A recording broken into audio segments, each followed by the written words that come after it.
Bang Aiman, saya kira kita semua setuju bahwasannya korupsi itu harus kita lawan, kan begitu? Bukan maling teriak maling, ya nampak seperti katanya Algojo tapi ada udang di balik batu seperti yang dibilang oleh Bang Bambang. Ini kan nggak baik juga. Ya. Artinya dia mengkhianati kepercayaan rakyat dan kepercayaan presiden kepada dia. Dan saya kira Pak Prabowo sangat terluka mendengar ini. Ya, yang dia percaya tiba-tiba dia mendengar kabar, wah ada temuan-temuan seperti itu, kaget.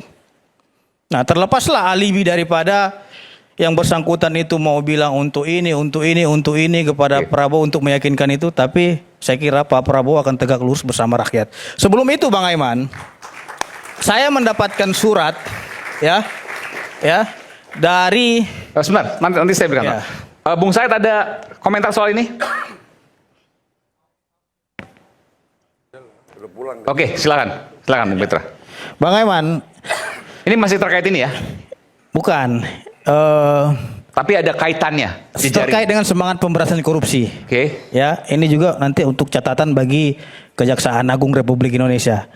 Saya mendapatkan surat dari Pak Sony Sanjaya, ya. Tersangka kasus MBG. Iya, ya, yang diberikan oleh kuasa hukumnya Dr. Krisnamurti kepada Presiden Petisi Ahli.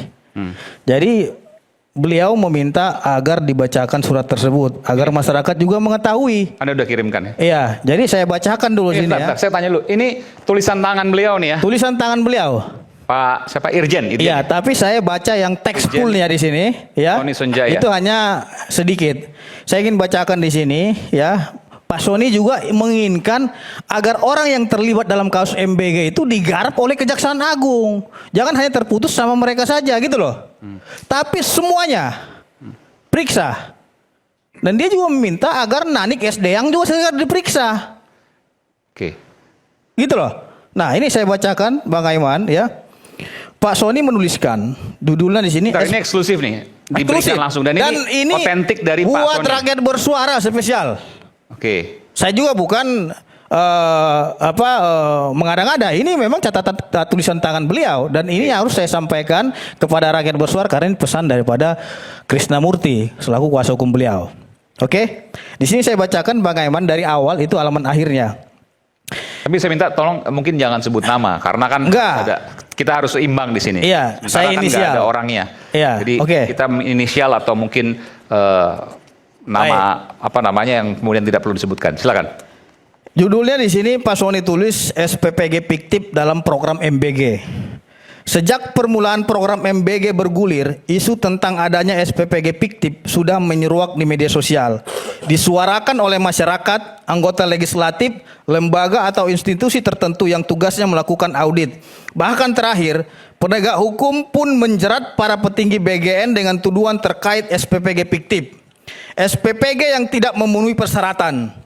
Sangat dipahami apabila pendapat-pendapat berkaitan dengan adanya SPPG fiktif dalam program ini muncul, mengingat program MBG merupakan program banper, yaitu bantuan pemerintah, sama dengan program bantuan sosial lainnya yang telah menyisikan banyak persoalan dengan penerima bantuan sosial fiktif. Sebagaimana telah banyak diketahui masyarakat dari banyaknya kasus hukum terkait hal tersebut. Namun perlu kita telusuri dengan seksama apakah modus fiktif dalam bansos dapat disamakan dengan SPPG fiktif? Tanda tanya. Apabila pemahaman SPPG fiktif adalah adanya gedung-gedung dapur fiktif sebagaimana disampaikan oleh pejabat Bupati Cilacap dalam pemberitaan pada majalah Tempo edisi Juli 2026 di mana seorang pejabat bupati mengatakan ada lebih dari 100 SPPG fiktif. Berdiri bahkan sudah lebih 100 hari namun tidak kunjung operasional. Pejabat bupati seharusnya dapat memberikan info lebih cermat apakah dapur-dapur tersebut meskipun belum operasional namun sudah menyerap anggaran atau belum. Apabila belum operasional, belum dilengkapi personel dan peralatan, belum ada data penerima manfaat namun sudah menerima dana operasional. Itulah yang disebut dapur _SPPG fiktif. Artinya ada bangunan, tidak ada kegiatan, namun sudah menyerap anggaran bantuan pemerintah Rp 6 juta per hari untuk insentif yayasan ... Itulah fiktif.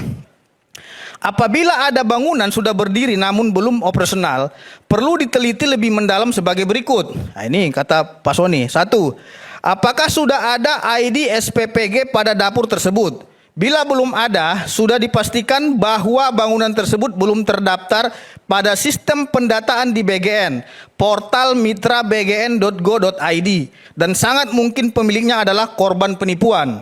2. Apabila bangunan tersebut telah memiliki ID SPPG sejumlah 8 digit disertai QR Code, perlu dilihat di dalam sistem apakah progres pelaporan pembangunan dapur sudah berstatus verifikasi pengajuan, proses persiapan, verifikasi persiapan, survei lapangan, penetapan kelayakan, dan lain-lain.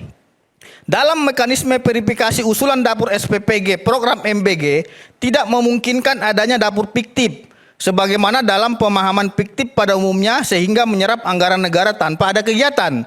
Transfer dana program MBG ke dalam akun SPPG yaitu virtual account adalah tahap ke-14 dari mengikuti verifikasi yang berjalan sequence. Tidak bisa melompat, harus berurutan dan semua tahap dapat dicek siapa verifikatornya, siapa petugas surveinya, siapa kepala SPPG-nya, siapa perwakilan yayasannya. Jadi, sebaiknya hati-hati dalam menyampaikan informasi terkait adanya SPPG fiktif. Harus dipahami betul terminologi fiktif, khususnya dalam anggaran MBG. Bila tidak hal itu, harusnya akan menjadi sebuah upaya framing dan akan menjadi berita hoaks. Pak Sony meminta untuk memonitor perkembangan penanganan kasus pengadaan sepeda motor, TV, laptop, tab, sepatu. Apakah sudah ada PPK atau tim PPK yang menjadi tersangka? Karena ini sangat erat kaitannya dengan persangkaan awal terhadap saya tentang intervensi pengadaan sepeda motor, TV, laptop, tab, dan sepatu. Ada keanehan apabila PK atau tim PPK belum ada yang jadi tersangka. Pertanyaannya adalah, perbuatan melawan hukumnya apa di dalam proses pengadaan-pengadaan tersebut sehingga vendor menjadi tersangka? Apalagi pimpinan BGN, DH, SS, dan LP menjadi tersangka terlebih dahulu. Patut diduga penyidik meminta surat berisi laporan BPK yang isinya tidak valid karena metode auditnya tidak valid. Ada beberapa kejanggalan, antara lain: A. Penetapan angka 36 miliar lebih per hari untuk DH, LP, SS, dan yayasan-yayasan. Bagaimana metode auditnya? Kapan melakukan audit? Ada berapa ribu yayasan yang diaudit terkait 35 miliar lebih tersebut? B. BPKP diduga belum melakukan audit rutin maupun audit investigasi sebelum penetapan tersangka DH, LP, dan SS untuk proses pengadaan-pengadaan maupun yayasan-yayasan. C. Penetapan pasal 603 dan 604 harus ada kerugian negara. Bagaimana BPK melakukan audit investigasi sebelum penetapan tersangka? Oke. Saya sudah memberikan keterangan, bahkan memberikan informasi tentang dugaan korupsi CCTV dan Pauline Payne Record. Tapi kok belum ada pemeriksaan tentang pengadaan-pengadaannya? Kok saya malah ditersangkakan lebih dahulu, sedangkan perbuatan melawan hukumnya dalam proses pengadaan belum diketahui. Saya diduga menjual titik. Bagaimana bisa? Saya ada di kantor terus. Saya hanya menerima titipan-titipan pengajuan dari orang-orang yang mengajukan ke saya. Sebelum ditanyakan kepada orang-orang yang menitip usulan-usulan tersebut kepada saya, apakah mereka memperjualbelikan titik-titik yang diusulkan? Apakah uang hasil penjualan titik-titiknya diberikan ke saya? Yang jelas-jelas mengusulkan titik dan ada intervensi seperti di Kebonsari dan Tapos. Saya belum diperiksa. Apakah dia mengajukan titik itu dengan banyak permintaan kekhususan, ganti yayasan, 1 titik untuk SPPG dan lain-lain? Apakah dia menjual titik dan memberi uang ke saya? Kemudian Pak Sony membantah terkait dengan pemberitaan. Di situ disebutkan, ada judulnya, Sony menunjukkan tangkapan layar bukti pembicaraan dan orang-orang yang disebutkan. Ini pemberitaannya. Beliau membantah, bagaimana saya menunjukkan tangkapan layar sedangkan HP saya disita penyidik. Nah, beliau juga menyampaikan bahwasanya penyidik membuka akun tertentu. Penyidik bertanya ini siapa sesuai dengan nama yang di-save. Saya jawab iya. Nah, terus ada berita dari salah satu media swasta mengatakan ada usulan kode A kode B. Beliau menjawab bohong. Karena saya yang punya HP tidak pernah ngasih kode A kode B. Penyidik juga tidak tahu itu dan tidak ada kode-kodean di antara kami. Nah, terus ini dari tim lawyernya juga menyampaikan kepada saya, Bang Aiman, Pak Sony sudah ungkap pengadaan CCTV bodong senilai 300 miliar. 300 miliar Bang, sudah diungkap. Tapi kejaksaan belum periksa.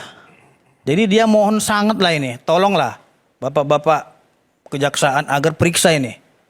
Ya, terkait dengan CCTV bodong senilai 300 miliar ini. Karena informasinya di BAP beliau juga sudah dituangkan. Nah, terus dan peranan N ya juga sudah diungkap, tapi kejaksaan juga tidak memanggil. Hulu ke hilir harus jelas. Panggil semua dan apalagi kemarin Febri bilang bertambah jadi 47 nama. Ya sudah panggil semua. Kenapa nggak dipanggil-panggil yang 47 nama yang disebut tadi? Nah, terus ini terakhir, bahwa selama ini kemana saja mereka. Saya dapat info bahwa mereka belum pernah menegur kesalahannya BGN yang menjadi kerugian negara. Tapi tiba-tiba sudah langsung ditentukan kerugian negara. Jadi seolah-olah BPKB menjebak saya. Harusnya kalau BPKP mengetahui adanya potensi kerugian negara, ditegur BGN dan dikasih tahu atau peringatan dulu dari BPKB ataupun audit. Itu Bang. Jadi ya, saya tidak akan bahwa menanggapi ini. Ada pertanyaan-pertanyaan bahwa jangan berhenti hanya di Sony Sonjaya saja. Karena sudah ada juga 41 nama yang disampaikan beliau, tapi nggak dipanggil sampai sekarang. Ini juga yang kemudian dikhawatirkan terjadi pada saat penyidikan terhadap Febri Adriansyah. Yes, jadi agar semuanya rata gitu loh.